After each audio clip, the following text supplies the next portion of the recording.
Gear up for an evening full of concussive confusion and consecutive cussing in Mario Kart craziness in this Clartin stream from 9 p.m. But first, we're going to cover BAFTA Games 2025 and the best games from winter, all that and more. So lock in right now for an exciting episode of the Streamcast.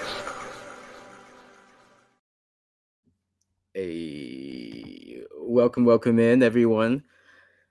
Um, I am your host who's doing the most, the face that runs the place, the goat that steers the boat, Blackamora, and you are watching the streamcast right now. Welcome in this May Day bank holiday as we wait for Hali to find himself here.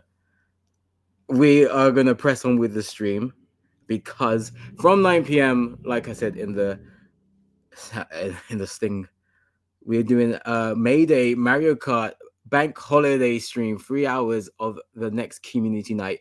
But for the next 60-ish minutes, we are going to cover the BAFTA Games Awards 2025 that happened around a month ago. And we're going to talk about the best games to come out in the winter / Q1. Usually, I would do an icebreaker, and maybe I'll hold on until Hadi gets here to do that. But I will put the question out to anyone who is joining in chat. What have you been watching, listening to, playing, and reading? Here's Hadi. He's here. What's up? How's it going? Good, thanks. You? Yeah, I'm live. How are you all doing, everyone? Welcome in, welcome in. Yes, I was just doing the intro. And I guess I'll direct this to you now. The icebreaker. What have you been watching, listening to, reading, and playing? I've been playing a bunch of different stuff recently. Actually, the last couple of weeks has been like so full on for like new releases and stuff. It's been kind of crazy. There was like Oblivion, which has been taking up most of my time. That's the thing I've really kind of been like sinking my time into. Claire Obscure came out as well, which I've just started playing, and it is so good. We'll get into both those games a lot more later on, I think. But yeah, I played a bit like been playing a bit more Warden's Will as well, because like there's like a big update, and I've been really enjoying that. Yeah, it's been a good time. How about you? What you been up to? Fair. I've been doing anything but gaming, it seems. So yeah, we complete the circle. In terms of watching, I've been watching, of course, WWE on Netflix because it's the ease of access is ridiculous. Going from having to watch it like 10 a.m. on Sky One, and then having it locked behind a paywall with Sky Sports, and then another one with BT Sports, and then the network, and now Netflix, which is like crazy. But they also fired like 15 people on Friday, so screw them. Are we a minute in? Screw them. I'm not messing up our money. I don't care about theirs. I'm not saying shit. I'm not saying But yeah, I don't want to get into it too much because this is a gaming podcast first and foremost. But that kind of stuff really does irk me, especially when you are a record-breaking billion-dollar company who's making so many connections with the Saudi government. You're buying other wrestling companies. The people that you are firing are people with a lot of upside. It's not like you're getting rid of the problematic stars. Whatever. What I've been listening to, The Seven by Washington Post. So, that is owned by the overlord Jeff Bezos, who also owns Amazon, Twitch, and a bunch of other, products. But that's how I get my news. 7 minutes every weekday. I really like it. Like bite size. Of course, it's American centric, but it's really good at getting the headlines communicated to me. And I've been really enthralled in this case. I think it's with Kilmar Abrego. So he's this legal U.S. citizen who has been deported by the Trump administration, and he's locked up in El Salvador, which is one of the world's most notorious prisons. And it's gotten so bad that the Supreme Court is literally telling the Trump administration, You are in the wrong. You must free this man, find him, and get him out of there. And Trump's like, nah. Yeah. So it's El Salvador's the country. They basically built this concentration camp, for lack of a better word. It's like this internment camp that they're sending anyone who's like an undesirable in the country. And like when when the deal was first initially kind of like made, everyone was like, this is fascist, like this is like Hitler shit, like 101 Hitler kind of like behavior. And it's like, and if you don't see how scary it is, just wait till he starts kind of like sending US citizens away.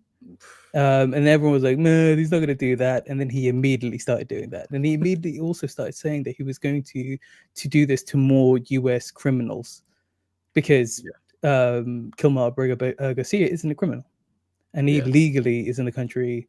He's not committed a crime. He's just a father who his kids will not see him again because he's in this camp. It's insane. Yeah, thank you for correcting me, by the way. Yeah, I don't want to. Yeah, no, it's I was like, I want to get ahead of that. Yeah, no, I appreciate that. Thank you. Yeah, it's been because I don't recall them naming the prison. I do recall them naming the country. Either way, hearing pleas from, I believe, his wife, is really disheartening. This is a human rights violation. So yeah, I don't know how things are going to progress, but if Trump continues the way he's going, it's going to be a lot of bloodshed. I'm gonna put it that way.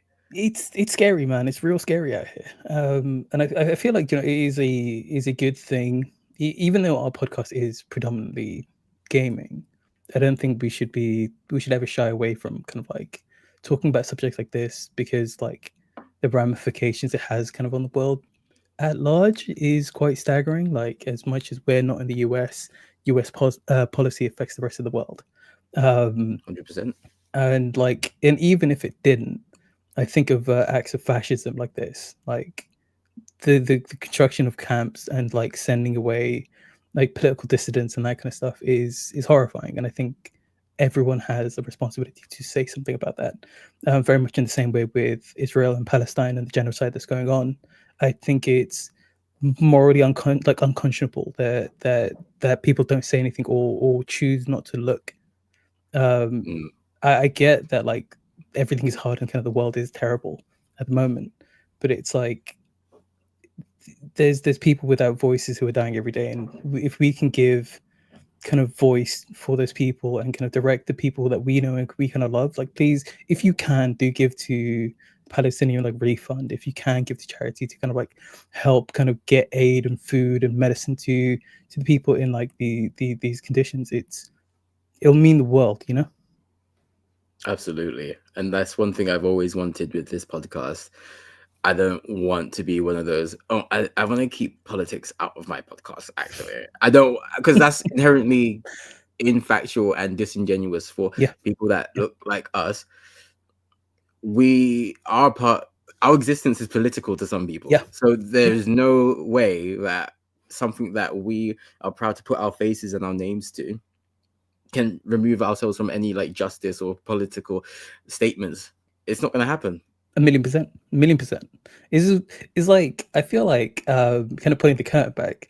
Like one of the reasons we quickly became friends is because this kind of stuff was like, I refused to kind of like shy away from it. Like, I think the world and the people living in it are more important than games, like, bluntly, like, you know what I mean? Like, that's a hot take, Hali. You know what I mean? Jeez. No, but like, I say it in this way and I couch it in this way that sounds insane, because when people say I don't do politics, or I don't want to talk politics, this is what you're saying. You know what I mean? It's like, I just want to hear about podcasts. I just want to hear about games. It's like, no, this is more important. I just want to laugh. Yeah. And it's like, I get that, and we'll get to the laugh. Trust me. We'll get to the laughs. We'll get to the funs. We'll start cussing each other in a bit. It's all good. I mean, 1,000,000%. 1,000,000%. But I do think, because this is part of our lives, and it's been part of mine for almost 10 years now. So I think it's important to put across as many different parts of ourselves as possible, which are constructive and can almost link to the larger world outside of gaming, outside of this podcast, outside of the bubble that we live in. Hard agree. In terms of reading, I was reading Norse Mythology by Neil Gaiman, but that's on hold because Neil Gaiman's a wrong'un. He's all a of massive wrong'un. yeah. So a lot of stuff came out earlier this year, and then that had me looking him up, and then I found out a lot more stuff happened previously. So yeah, I put that book down for now. Basically, he is the whole Me Too movement. So, to anyone who's not aware, the whole he's basically one of those guys who's been accused of unnecessary touching, groping, sexual assault, assaulting a nanny. Using his power and privilege and position to facilitate that abuse too. Yeah, he's from the same school as Vince. It is very depressing. yeah. It was like so disheartening, like because of like how important Love Is a Works were for me. I was like, oh, that really hurts. Like I just like it's a sorry state when you don't hear news about someone, or when you hear someone isn't a wrong, and you're like, oh my god, thank god. We only have like 12 good goats left. Like, I'm telling you. And I'm like, I just please. Stay quiet, Booker T. Booker T, like getting so impassioned and dropping an M-bomb on wrestling, I think is maybe my favorite moment in wrestling.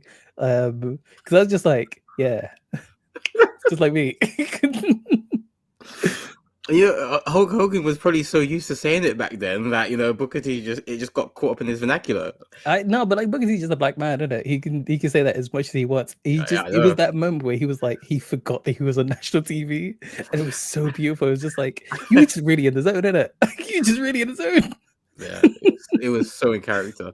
And in terms of playing, I've been playing Sonic 2. I'm on the final boss. I did some looking up.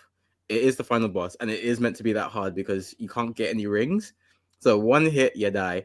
I have been able to beat Sonic 1 with no rings, but this is so hard because there's a second phase. It's unreal. I'm going to try and beat it still, but that is the game that's just swallowing all of my attention right now. Yeah, you just keep ringing your bell. I'm going to move on from that.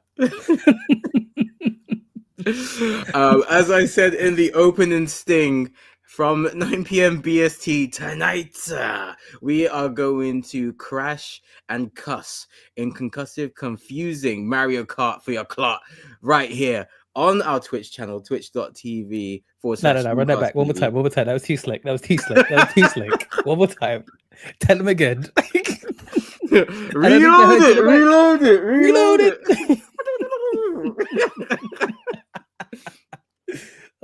Gear up for an evening full of concussive confusion and consecutive cussing in Mario Kart craziness for your clock from 9 p.m. tonight, BST, twitch.tv/StreamcastTV and youtube.com/@StreamcastGaming.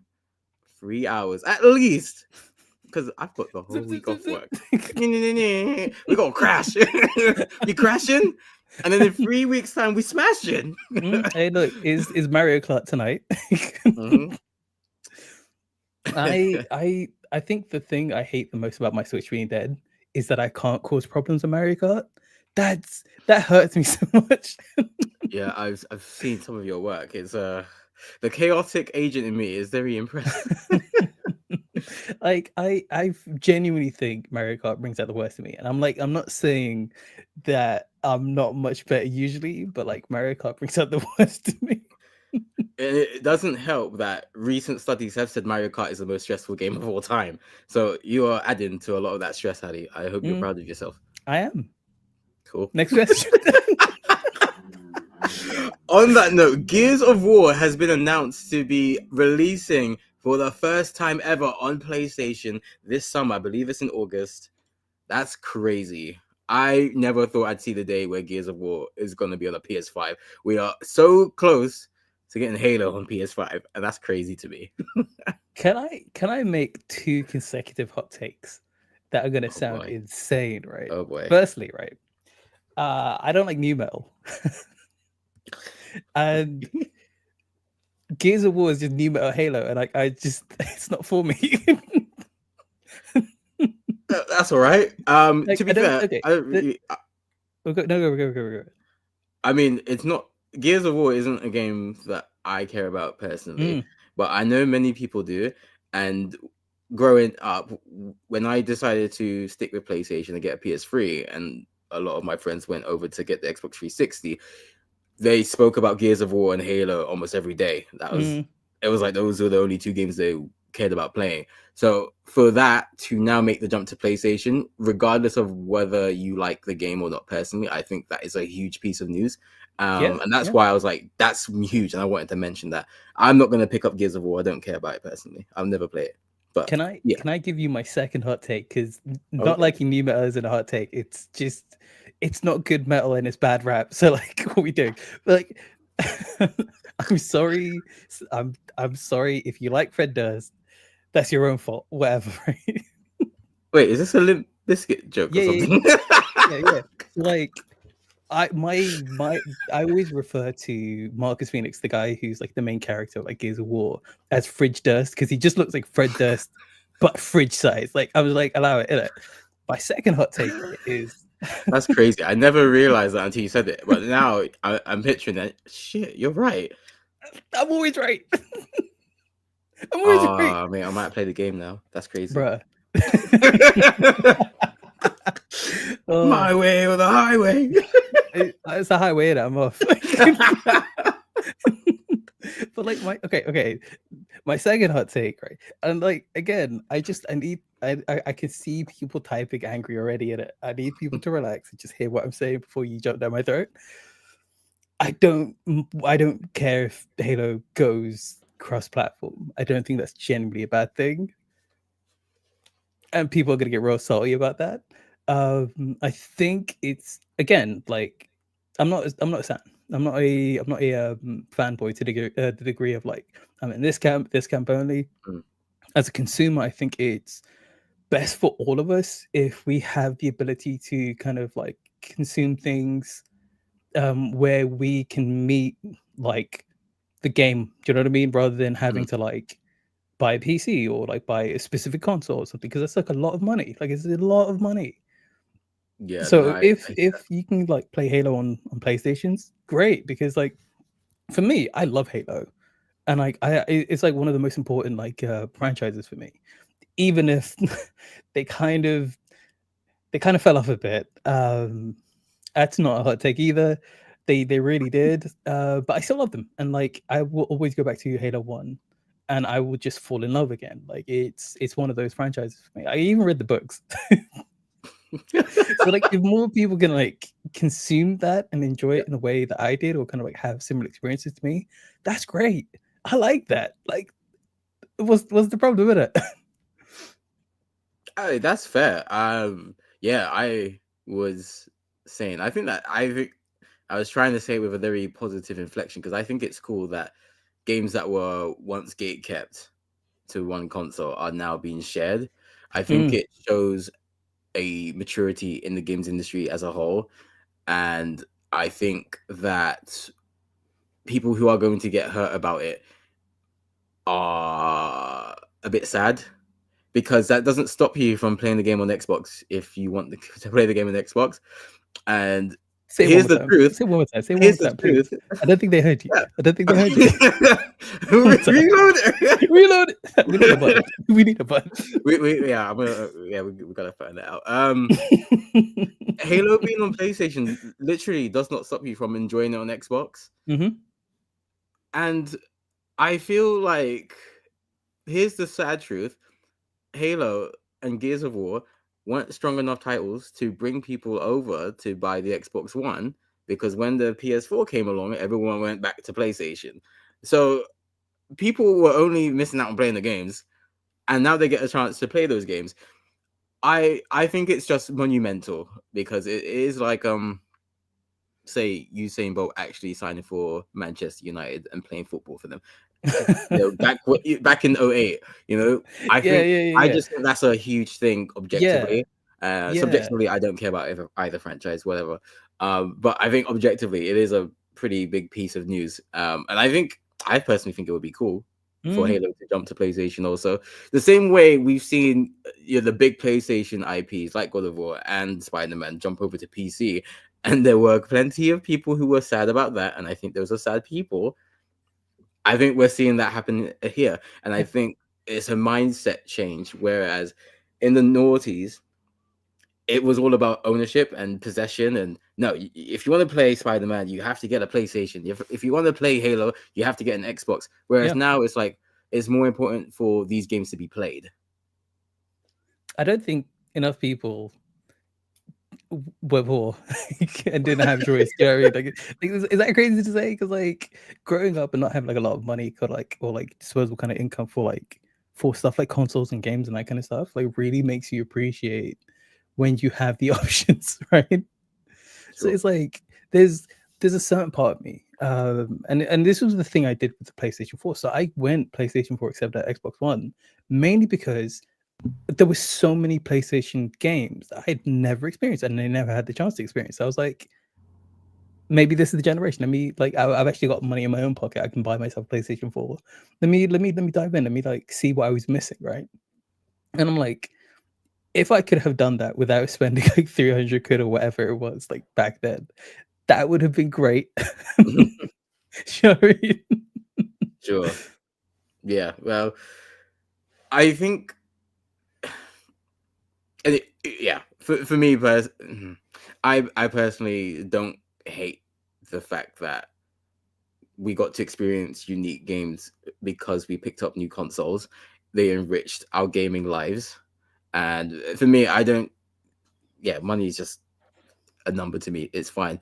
Like I am not put off by, I don't regret buying the PS3 basically. I don't regret buying the PS4. I don't regret going back and getting the PS2 and all of this stuff because what value I've got out of them in terms of joy, I think I value and I think has been worth it. I regret buying Jump Force. Oh, that's on you, man. I don't feel any sympathy for you. I made a mistake. Every Made a trailer mistake. told you that game was gonna suck, and you still bought the game. That's on you, bro. I'm an optimist at it. I was hoping. I was like, who am I gonna trust? Be on my lying eyes. You drink from that Kool-Aid, bro. And Yeah, unlike Jump jumped out. Force, unlike Jump Force, we are actually going to talk about games that are good. In the BAFTA Games 2025 ceremony, Hali, I assume you watched this. What were your overall impressions? And if you didn't, what were your takeaways from however you consumed this event? I consumed it way later, and I was like reading a bunch of like the articles and kind of the summations and kind of like saw who won. Honestly, I'm not surprised. It was like such a strong year, especially from like AAA. Like usually it's a very strong year from indies always, but then you like just kind of get drowned out by like AAA noise. But there was like also like really good AAA, so I wasn't too kind of unhappy with how it shook out for like the winners. Big love to Thank Goodness You're Here winning. That game is a treasure, and everyone should play it if they can. But yeah, it was like I'm kind of like there's two places in my head where I'm like the one side is like it is what it is, right? And the other side is like there's a lot of games that I didn't think would get mentioned, like Tales of Kinzera Zao, and it getting awards and winning stuff. Amazing. Because even if we didn't see stuff like Ultras, shout out Ultras, amazing. You got these like really lovely like kind of nods to games that genuinely deserve love and genuinely deserve time and people's appreciation. Like that's great. Yeah, I really enjoyed the showcase. So I watched it the morning of last Monday because I thought we were gonna have this episode last Monday. Everything's fine. No one died. It was an emergency, but we sorted it out. It's all good. And it was what I loved about the BAFTA Games ceremony was that it was very come as you are. We got to see people in traditional kimono, Japanese people in kimono, and we saw Scottish people in kilts. And Abu Bakr, when he accepted his award, he was so casually dressed. So it felt very freeing just to see people just come and express themselves. Like you said, it wasn't very surprising, but I do feel like it went the way it should have went. If we're not playing it like politics or anything, if we're just going category, best game, boom, that's it. Astrobot won big, which should have, to be honest. No surprise. I think it's really cool. I think I've mentioned this as well in an earlier podcast. I think it's really cool to actually see a family-oriented game win so many awards and get so many acclaimed accolades. Because we were slipping into a net of adult games only, FPS only. We were slipping into a bit of a Souls-like rut. And I think it's important with games such as It Takes Two and Astrobot that all demographics of gamers be considered. The same way I think it's totally valid for an Elden Ring, a God of War, and a Sekiro to be Game of the Year. And I honestly believe those games were Game of the Year. It is not equally valid. Not you, Sekiro. No, Sekiro. I'm joking. It deserves this love. Absolutely, I had a bad time. Get over it. Pick up the game. No. Oh, sorry, we can't all have natural talent. Do you not remember the Dark Souls Nuzlocke? Because I do. Yeah, but Sekiro's a harder game. Fair enough. Touche. I could gush about Sekiro for hours, but the reason why Sekiro is best game of 2019 isn't just because it's a hard game. It's just fundamentally so solid. I was going to say perfect, but I don't know if I agree with that. Moving on. Astrobot was definitely Game of the Year for 2024. And I think Helldivers won Best Music, which I wasn't expecting. So I did get some surprises. But what I really appreciated about the BAFTA Games Awards was how when people won awards, they were given more than 30 seconds to thank people. Their acceptance speeches were, Jeff. Whole minutes. There were no adverts that I could recall about movies or Dwayne Johnson or games that had no place being on the BAFTA Games. It felt like this is just about the games. No commercial crap.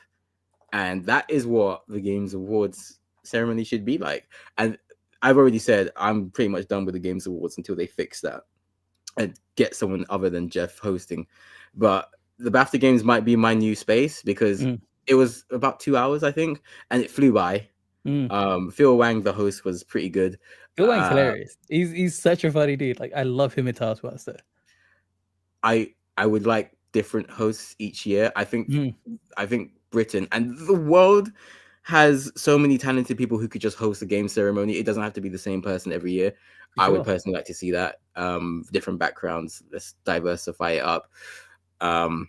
It was really cool to see all the games being featured, and like you alluded to earlier, there was a mix. There was a genuine mix between AAA and indie. Thank goodness you're here, as you mentioned, winning Best British Game. Funny. Bagger. It's such a good game. I never thought I'd hear the word knobheads used in an acceptance speech, but here we are in 2025. Were you surprised by anything that you read when it comes to the BAFTA Games Awards? I think I think I wasn't like really like. Okay, do you know what it is, right? And it's a pleasant surprise. The game still wakes the deep. You know, the one that was like based on an oil rig, and like Cthulhu stuff happens. That game winning so many awards was such a shock to me because when it came out, there was a lot of love from Twitch. I'm not a horror game player, so I haven't played it. But I know it got a lot of love, and it got like some kind of like mixed feelings kind of from some people. But for what it was, and kind of like it being so unapologetically Scottish, I was like, I'm really glad that it got so much love, and kind of like it got to just. Do you know what it is, right? It got to be Scottish without an English lens, and I think that's really, really good. Like that's really good and really kind of like necessary because like a lot of the like representation of like other parts of the UK that we get is very much through an English lens or like presented English facing, and it was just like a Scottish game, and that was really cool. Yeah, I was shocked at that. It won Best Leading and Supporting Role, which, damn. Yeah, crazy. Yeah. And Karen Dunbar is a legend for her speech. Could have done without the swearing, but it's an adult ceremony. It's her speech. She can do what she wants. Yeah, I don't really give a shit. But yeah, I enjoyed seeing how much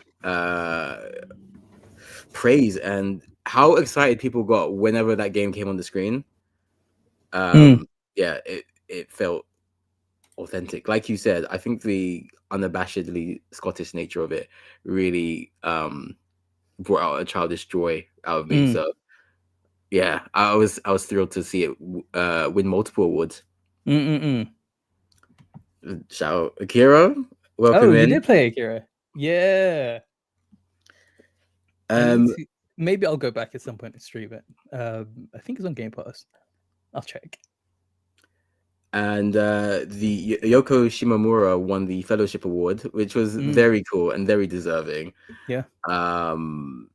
So she's a composer who's worked on many games and many different franchises, including Super Mario, Streets of Rage 4, and Street Fighter. So I couldn't think of anyone more deserving, and it was very cute to see her up there with her translator. That was nice.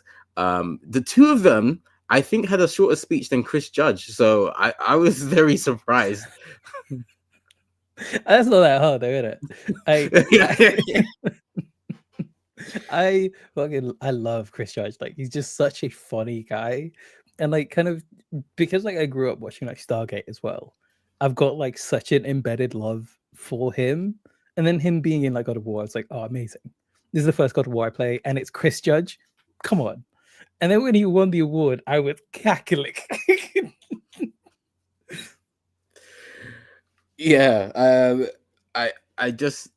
feel like this is a really good place to also point out that when games didn't win, the creators applauded for the winner of the category, and I think that's something that content creators could take note of. When someone in your space gets something of positive value, whether that be a sponsorship, a partnership, a gift, an ad, some sort of level up, I think it's important to praise them and congratulate them, because them winning doesn't mean you lost. And one day you will get your win, and you would like it if other creators cheered you on and praised you the same way. I think send the love around, don't gatekeep, be happy.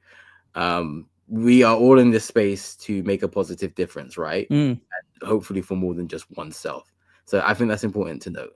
Yeah, it costs nothing to show a bit of love, like it is really nice kind of seeing. I think the dev space there's like a genuine kind of like beautiful kind of come together, especially kind of with the indie scene. And I always love seeing it. I always genuinely like really appreciate seeing it. I feel like that's something everyone kind of needs, just kind of across the board, kind of like within every like avenue of life. Like if you see someone, if someone's finally getting their flowers, give them a hand at it. Yeah, don't stomp on the flowers. That doesn't make sense. Like, Jerry is like, come on, just your love. On that note, I would like to announce that we are delighted, we are gassed, amazed that we can announce that Streamcast are official Logitech affiliate partners. And that means if you enter Streamcast at checkout, when you take out some Logitech items, you'll get a 10% discount. And I mean, we've leveled up our tech substantially since Logitech introduced themselves to us. We've got a Lytra Glow, we've got Blue Yetis in white, in pink, in black, not in blue. We're working on that. And we've got stream cams as well. So whether it's the look, the lighting, or the sound, you can always improve your content game. And we've got links in the chat right now that you could take out and maybe slap on that Streamcast code on to get 10% off. If you want to know what that code is again, it's Streamcast. I'm sick of this, man. Oh, Goddamn smooth, rolling smooth transitioning. Yeah. um, yeah.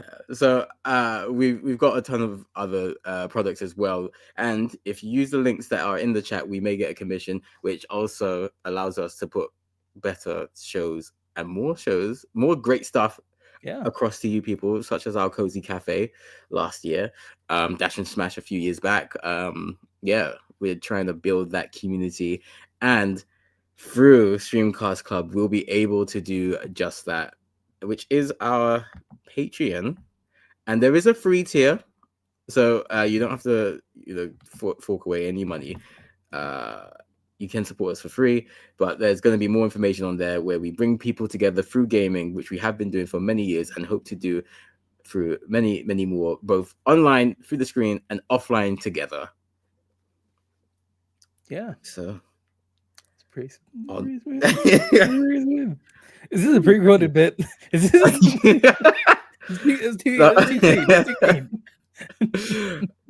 So we go into now, unless you had anything else you wanted to add on about the BAFTA games. No, I think you nailed it. Like I was like, I'm kind of like less and less what's the word, like I've lost the point. It's fine. We all can right, continue. We can we'll talk move about what on. we're like. So, I mean, the BAFTA Games was a great celebration of games throughout 2024, and now we're looking into the early stages of 2025. We've completed 4 months already, and I can't believe I'm saying that. We're a third of the way in. We've had so many great games out already, and I mentioned Elden Ring not too long ago. That was released in February and went on to win Game of the Year in 2022. So, out of the games released in winter, what games have you enjoyed, Hali? And what games have you looked over and seen? Oh, there's a lot of positive noise over there. Yeah, so I've kind of been really lucky this year. I've played quite a lot of the new releases. So I played Attenfall. I played like of the big stuff. I played Attenfall. I played the latest like Sniper Elite. I've played a bit of Clair Obscur now. Oblivion I played. And I've been having a great time with all of them, if I'm being honest. There's also been like a whole heap of like really cool indies. Like I did talk a little bit about Warden's Will earlier. There's been so many really interesting roguelikes this year. There's like Rogue Loops as well, which is like a roguelike set on this little route, like loop kind of map that like each time you go around, things change, you get hurt. It's great. It's really cool. But yeah, it's very hard to kind of go, this is the game. That said, from what I've seen so far of Clair Obscur, it might be the game of the year. Like, I think it's gonna clean up at the end of the year. Like, I played about 2 hours of it. The combat is amazing. The voice acting and the like deliveries are amazing. The characters are really interesting. The combat it's really hard. It's like turn-based, but there's like this Soulsy Mario RPG thing going on with dodging and parrying.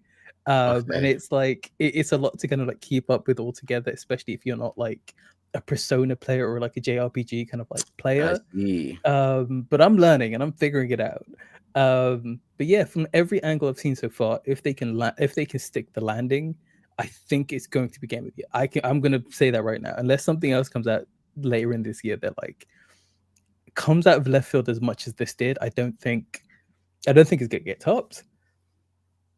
That's really interesting as well, because there's been a lot of quiet excitement about that game, and it was one that I was aware of but didn't realize it, because the concept is very cool. I like the fact that this evil figure just writes a number and everyone that age and older dies. I'm like, that is so shonen. I'm here for it.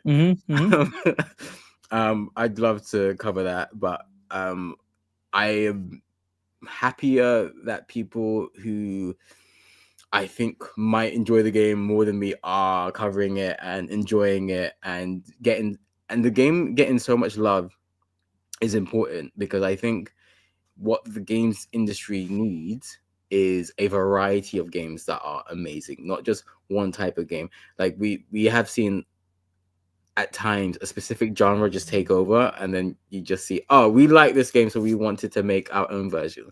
But I like the fact that with games, it's such an expressive art form that we've seen different genres take form and just evolve over the years. Yeah, absolutely. Very excited to see just how much praise this game gets. I think it's going to be up there. It's definitely a game of the year contender.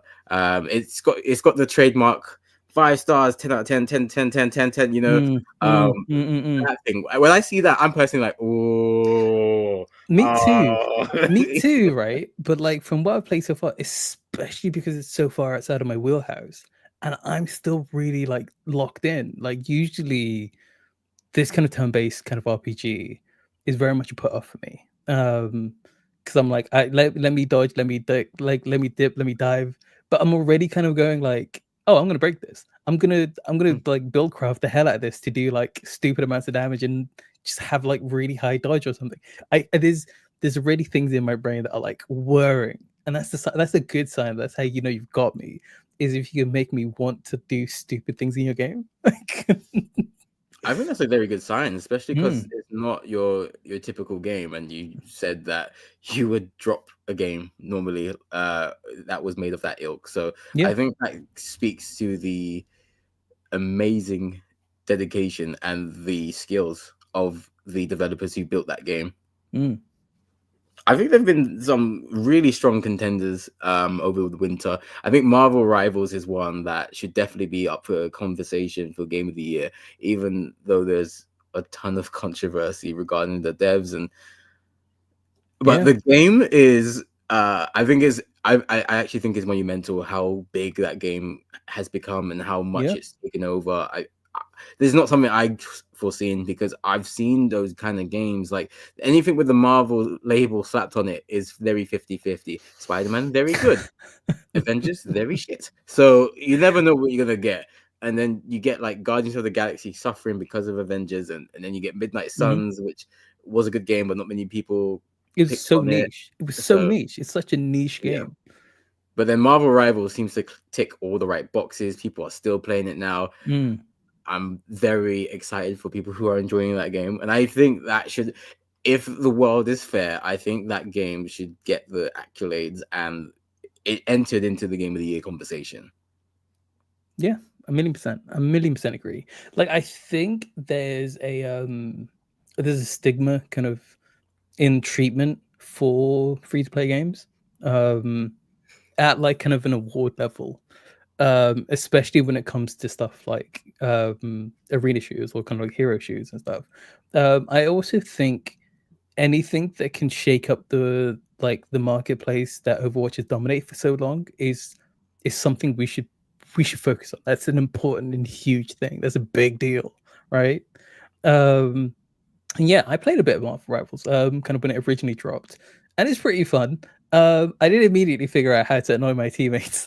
Well, of course you did. Your teammates as well. Shout out Jeff the Shark. You know, wow. Yeah, there's just I think it was one of those games where I think there was just too much going on. That's like quite overwhelming to me. Where I was like, it's a lot, yeah. Because it's like I play like a lot of shooters, like first person shooters. I have been playing. I completely forgot to shout out Fragpunk. Fragpunk is this year as well. Fragpunk's fantastic. It's somewhere between Apex Legends and Valorant, which is great for me because I enjoy Valorant, but I hate the experience of playing Valorant because it's so toxic. And this is way more chill, and it has this really interesting and unique card-based system kind of between rounds that like buff you or like debuff the other team, or like does wacky stuff to kind of make each round feel unique. It's really good. It's really good. Yeah, like I want to see Marvel Rivals kind of get some love because it does deserve love. Yeah, I do want to talk about Oblivion, but I'll let you talk because I'm gonna talk for ages. Okay, fair enough. Okay, I know what your main event is then. I think Assassin's Creed Shadows is another one that I'm happy that was meant to come out in October in the autumn, but got delayed to March, I believe, and has really hit the ground running. I think I mentioned on the previous episode having a bit of anxiety of I really want this game to do well for multiple reasons. A, because it's telling the story of Yasuke, which is something that's very important to me. But again, this game has to do well because I don't want developers thinking that black people don't sell games or black people don't buy games. And both of those mentalities are A, wrong, and B, very toxic, because you don't get that when it comes to like European or Eurocentric characters. They just move on to the next one because IC1 is the standard. But when it comes to anything else, it is you have to be on your best behavior, you have to sell, you have to do this, you have to do that. And you can tell with, you know, this new era of right-wing nut jobs who are so against DEI, and you know, maybe it's because Trump has awoken their inner racist, or you know, that university won that lawsuit. But these guys have been so against anything diverse for simply existing and being different. My mentality is if I don't like a game, I just won't talk about it, and I definitely won't buy it. I'm not going to crap on it because that has a market. But for people to go to points of delusion, you know, accusing Yasuke of being made up, okay, and you know, calling the game shit before it's even had a chance to release. But Andy, we all know black people weren't invented until slavery. Like we all know this. Like, what do you mean? True. And that's why I would never watch another slave film. But that's another topic. I can't do it. I can't do it. I feel like that's a pod, right? That we have to do at some point, right? Because it's like the kind of commodification of like black suffering as entertainment is so exhausting. It's so exhausting, and I feel like there's a whole conversation we can kind of have around there.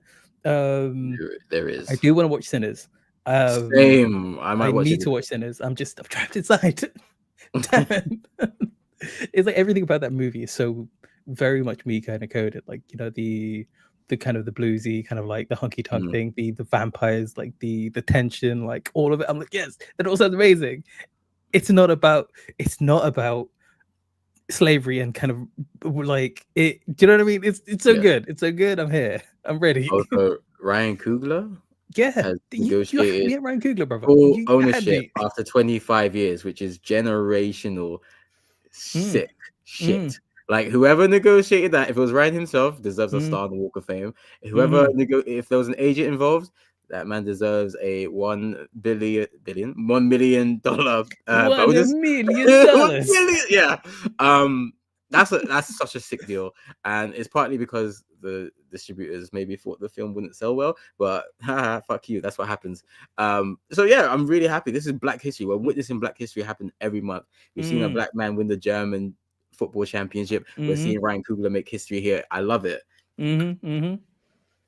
Speaking of that, a game, and I guess this isn't winter nor Q1, but it's a game that I've seen many great people play, South of Midnight. And I think we would be remiss.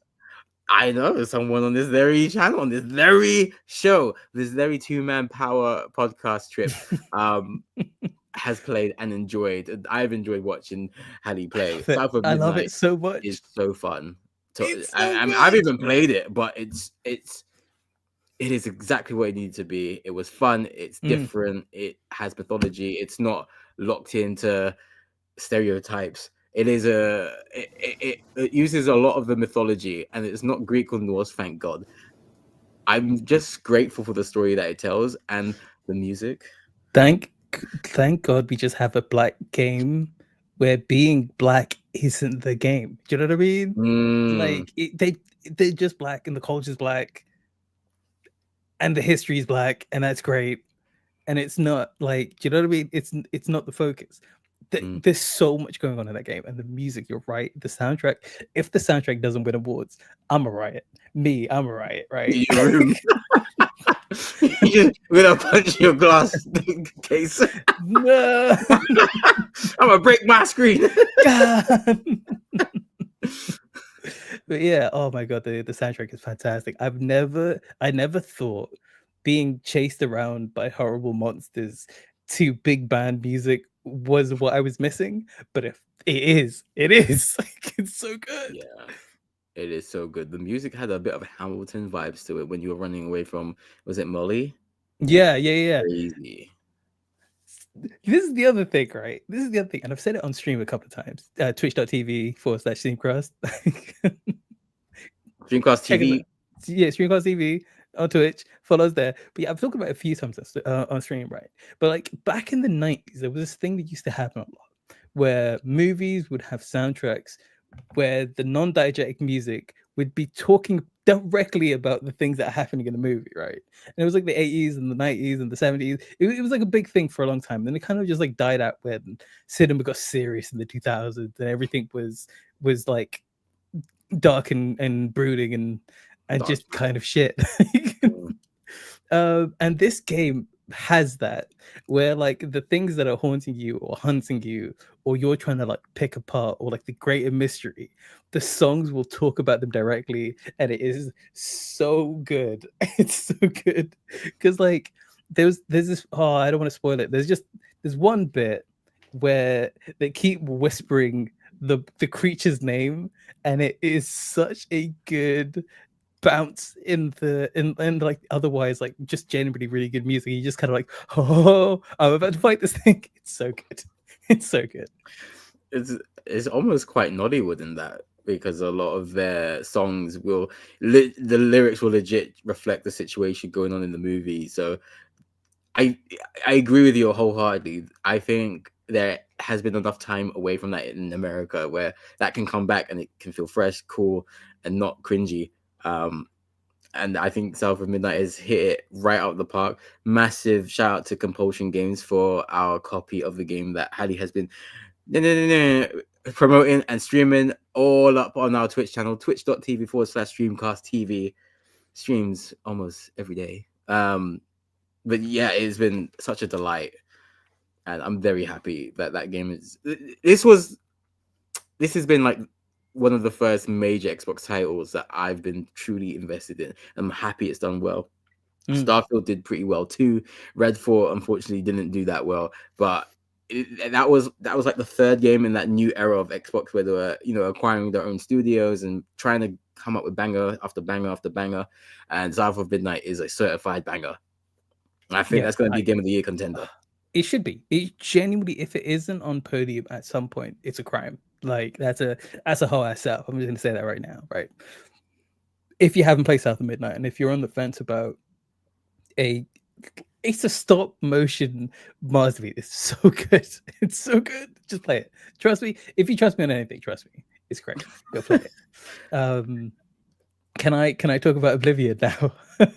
Yeah, sure. I've just got Split Fiction to talk about, and then that's it. Go for it, because I'm not gonna shout off if you. Okay, all right, fine. Split Fiction is the last one on my list, and that's a game that I really want to play. I do need someone to play with, but I'll figure that out later. Don't worry about it. Of course, by the devs of It Takes Two. It takes everything that was brilliant and unique about that game and just levels it up to unprecedented levels. And I've seen so many streamers and content creators just enjoying the game and finding secrets. And I think someone found a hint towards the next game that they're making in the game of Split Fiction. That is another Game of the Year contender. That it again, like It Takes Two, it shook the industry, and a game so different winning Game of the Year is something that I'm very happy to see. And I hope Split Fiction continues its success and just continues to reward the devs. I think it's a single solo dev, right? Or is it or has it expanded it's now? a team, I think. It's a team now. Let me Google this. Let me make sure, because I think he's won Game of the Year for every game he's made. Give me a second. That's crazy. That can't be right. What? Unless they didn't win for the prison one, because I know they won for It Takes Two. Yeah. And I think they won for the prison one as well. Give me a second. Was it Hazelight Studios or something? Yeah, Hazelight Studios. I don't think it's a single dev. Yeah, they're a Swedish team. Okay. Oh, sick. Yeah, I think we just all know Josef Fares, who's the fuck you Oscars guy. He's great. Love that. That one did not win Game of the Year. Oh, it didn't? Oh, okay. But when did it come out? Uh, 2018. Yeah, no, yeah. I wouldn't have. No, that was I Spider-Man. Yeah, know wasn't which game won that year. it? Was it God of War or Spider-Man? I think it was. It was God of War. Yeah. Very deserved. Very deserved. But yeah, like It Takes Two definitely won in 2021, I believe. And yeah, it's a certified developer team, and yeah, these Europeans really know how to make good games. I think it's just reflective of how good they are at storytelling, because a lot of the actors from Europe go over to America and take all their jobs. So it's really, really quite cool to see their games really elevate and get the global applause and accolades they deserve. Just like Still Wakes the Deep. Yeah. Yeah, So you'd love to see it. I can't wait to pick up Split Fiction. I am probably going to do that at some point this year, but I've taken enough of your time, Hali. I know he wants to talk about Oblivion. Take it away. Okay. Quick shout out to Warden's Will first, because Warden's Will is a game that came out at the beginning of this year. It's a roguelike that is like co-op as well, and it has some of the most fun movement and breakability in a roguelike I've played in a while. Shout out to that team. Amazing. Elisio, I think, are they? Yeah, it's Elisio. Yeah. Also shout out to them for sending us a code. Absolute banger of a game. We've been like streaming it like pretty much constantly most of the year. But yeah, Oblivion. If you don't know, I love Bethesda games. Bethesda RPGs have always been like a huge part of my kind of like formative gaming experiences, and Oblivion was one of those ones that I sunk like an inordinate amount of time in. It was one of the ones I always kind of go back and replay. When the first kind of like rumors and kind of like the little whispers of like a remake came out, I was losing my mind. I was like, oh my god, yes. Right. Mainly because I was kind of hoping that when it came out, I would have like a whole fun time breaking the game again. And I was right. I love it. It was like I wanted to keep playing it on stream, but I was like, I'm gonna play this myself. It's fine. This is for me. This is me treat. And it is so good. All the beautiful kind of like silliness of like the old game. Like the people who did the remake, the remaster, clearly love the game, because so much kind of attention to detail has been kind of like held onto, like with all the new stuff and kind of all the beautification of the game itself. Because the game now looks amazing. It is genuinely stunning, right? Like all the cities, all the towns, like the areas are like they've come to life in kind of like a new kind of graphical fidelity. It's beautiful, but they've also held on to stuff like, you know, the really silly moments and like the voice acting, and like there was like a line in the original Oblivion where the voice actor flubbed and they were like, oh, let me do that again, and that somehow made it into the full game. I love that. And now they brought it back for the remake as well, and I was losing my mind. Andy, I was losing my mind. It's so good. I love stuff like that. Yeah, it's a game that made me genuinely feel like a kid again. It's so good. I'm like, I fully get that I've got the nostalgia goggles going. I'm like, is this how you felt with the God of War remake when they made like not the 2016 version? Like, were you kind of like, oh my god, my childhood, but new and fresh and beautiful kind of thing? Pretty much, yeah. Yeah. So that's what happened when they delivered the collection, and then again with Sagas. I was just like, oh my god, it's my childhood again, but in a slightly higher definition. Let's go. Yeah.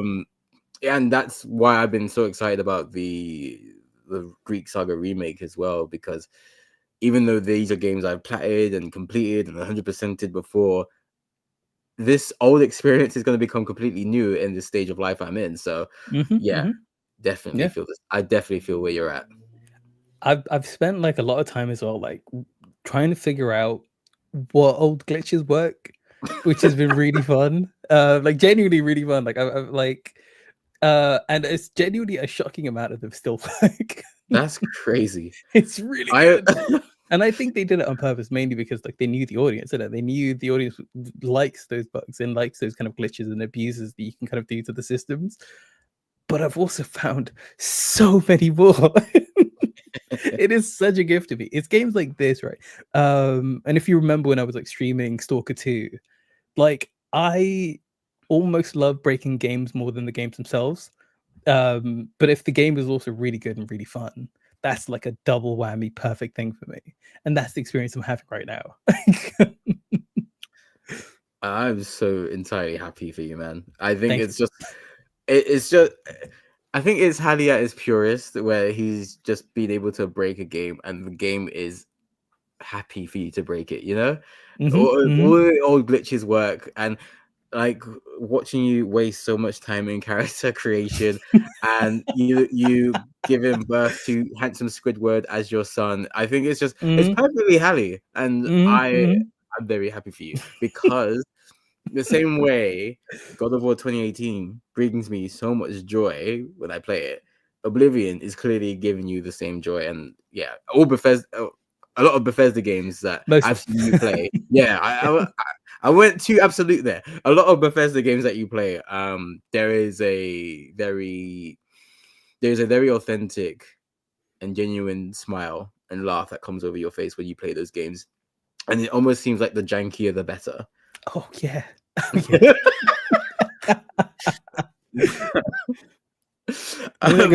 kind of goes without saying for me. Like, if I like, do you know what it is, right? There's always this moment. I think it's like you can catch it on stream, you can catch it in my face, where like some polygons will react funny. Like I'll walk over something and I'm like, oh, hold on. And then suddenly we're outside the map, right? I'm like, whenever I can find that moment in a game, it gives me such pure joy, like such pure unbridled joy. I love it. Like I love it. Yeah. And like we said, 2025 is going to be full of bangers, because we've seen so many. Look at the ones that we've listed. Everyone in the chat, let us know what games you have most enjoyed so far this year, whether it be from Q1 or the winter, and whether you are watching this live or on demand. If you're watching this on demand, leave a comment to the same question: which game have you most enjoyed from Q1? And we'll wrap things up with Q2 or the spring. Which games are you most excited to pick up, Hali? 2 games. Doom, which is out in it's in 10 days. I was like, oh god. Doom, which is out in like 10 days. And then Metal Eden, which was meant to be out this month, but I think it's been pushed back. I'm very excited for both those games. And they are weirdly in very much the same kind of niche of like very fast-paced shooter.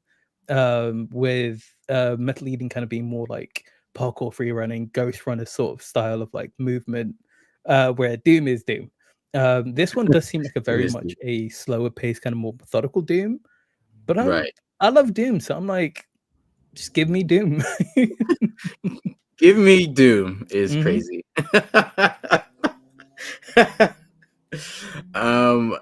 It's a weird one for me, because the game that I was most looking forward to playing has been delayed to August, so it doesn't really qualify anymore. That was Lost Soul Aside. It was meant to be out the 30th of this month, I believe. It's been pushed back to August, which That's is still Q2. It works. It works. It's fine. August is Q3, bro. It's Q2. It's fine. The financial part of my brain could just not allow that statement to. Andy, look me in the eyes. Andy. Look, the numbers on my thing. Look, no, I'm not going to get into it. It's fine. There are other games. Summer is around the corner, and a lot more of my games are going to be out then. And of course, the Switch 2 is out in Q2. So, I mean, I'm not looking to buy one. I can't even find one. I can't find one to pre-order anyway. But I'm good. The Mario Kart World is looking to be very good, and despite a lot of people thinking the Switch 2 is gonna flop, people can't pre-order that console. So it's not gonna flop. Wait, let's literally someone on our previous. There's literally someone in our previous video going, "Sad to see the Switch 2 flop with the Wii U." That's crazy. That's crazy. That's crazy. I was gonna ask you a quick question. Like, if numbers are your thing, do you like multiplayer games?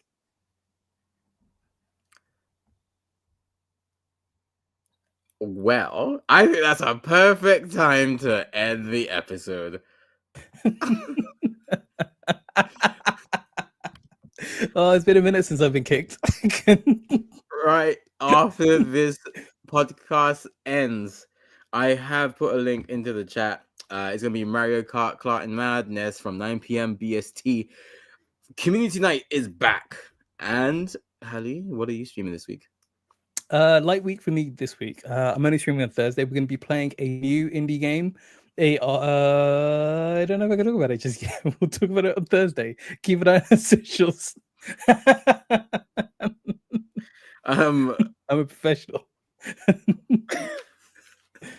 Yes, keep an eye on Twitter, Instagram, and TikTok Streamcast _ where we've hit 600 TikTok followers, 900 Instagram followers, and we're about 1,200 Twitter followers. If you're not a bot, follow us. If you are a bot, don't. And we're on Blue Sky at Streamcast, which we're almost at 100 followers. We're waiting for 3 more of you legends. Also, I realized I was doing some stats because numbers are my thing, and I found out that over 80% of viewers of this channel, of this content, are not subscribed. This is a call to action. This is alarming. That means for every 5 viewers we get, 4 of you are not subscribed. Okay, maybe you don't have a YouTube account, but it takes like 2 minutes to create one. And Also, it would be so helpful and supportive if you subscribe to us for free. It costs you nothing. How what are you going to say? I was going to say, I'm definitely not going to come to your house and make you subscribe. I'm not going to do that. You don't need to be worried. Yeah. He might not do that, but I will. So subscribe or I'm gonna come get you. Maybe we need to be like reverse psychology, like Sundere, like you won't subscribe. Oh yeah. Only cool people subscribe to the stream anyway. You're not cool. You can't do it. Clear. It's really clear. But yeah, I saw that and I was astounded. First of all, it's kind of cool that our reach is working so well, but that's not helping us in the long term. And my hat please is follow us. It's not a cult. my hat is having a mind of its own right now. But yes, please subscribe. It costs you nothing. It helps us out greatly because the sooner we get to 1,000 subs, the sooner we can do cooler stuff like giveaways. So if you like stuff, help us get there. We can get ads, we can get sponsors, partners, all of that. I mean, yeah, I'm quite literally removing the curtain and burning them down, showing you what's going on. But yeah, if you support us, we can give back more and better things. So we can also do cooler stuff, like cooler, bigger kind of like events and that kind of stuff too. Which I'm like, I want to like do more like amazing things, but it's like financial constraints at that. Yeah, and fair. I mean, yeah, we'd love to do bigger events. Like the events that we've done in the past have been so fun. Like I named Dash and Smash, and I named the Pokemon Day Out and Cozy Cafe, and those have been so amazing to see people like Dash and Smash. The person who won the Mario Kart tournament came from France for the tournament. That's crazy. Came from France just to play Mario Kart. With the Streamcast slot. That's beautiful, man. That's genuinely. I don't know if I've ever traveled intercontinentally to hang out with some buddies. Yeah, anyway. It's crazy. I mean, it is what it is. So if you help us, we can do cooler stuff like that. And we'd love to be able to give back as well. We've done plenty of giveaways with great partners like Logitech and Funko. We'd love to be able to do more of that. But you gotta help us to help you, Subscribing costs you nothing. And if you don't have an account, you could create one really quickly. If you do have an account, you have no excuse. Even if you just want to see more of our silly content, like this, the easiest way for you guys to like know when we post. Exactly. The next Streamcast episode will be in 2 weeks' time. That is the 19th of May. So set your watches, set your alarms. We'll also let you know what the topic is about 24 hours in advance. But yeah, I'm going to go set up for Mario Kart. And until then, take care of yourselves and your loved ones. Stay safe. We'll see you on the next Streamcast. Bye.